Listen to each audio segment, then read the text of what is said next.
కొంతమంది కేసీఆర్ గారి పక్కన ఉన్నటువంటి వాళ్ళు కేసీఆర్ గారి పేరు చెప్పుకొని అనేక రకాలుగా లబ్ధి పొంది వారు చేసినటువంటి అనేక చెత్త పనుల వల్ల ఇవాళ కేసీఆర్ గారి పేరు బద్నామయ్యే పరిస్థితి వచ్చింది. ఇవాళ 5 సంవత్సరాలు ఇరిగేషన్ మంత్రిగా చేసినటువంటి హరీష్ రావు గారిది మేజర్ పాత్ర లేదా దీంట్లో? అందుకే కదా కేసీఆర్ గారు వారిని సెకండ్ టర్మ్లో తప్పించిండ్రు. ఈ మొత్తం కాళేశ్వరం ఎపిసోడ్లో కేసీఆర్ గారికి మరక అంటిందంటే 2-3 వ్యక్తులు కారణం.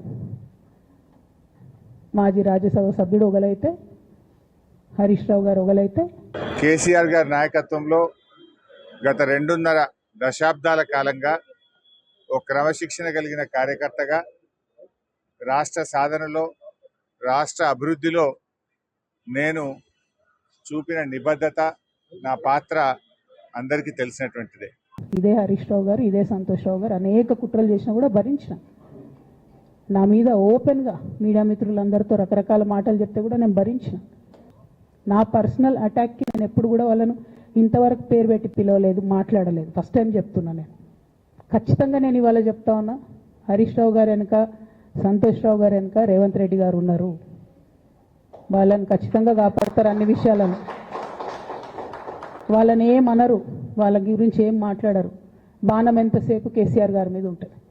నా 25 ఏళ్ల రాజకీయ ప్రస్థానం తెలంగాణ ప్రజల ముందు ఒక తెరిచిన పుస్తకం లాంటిది.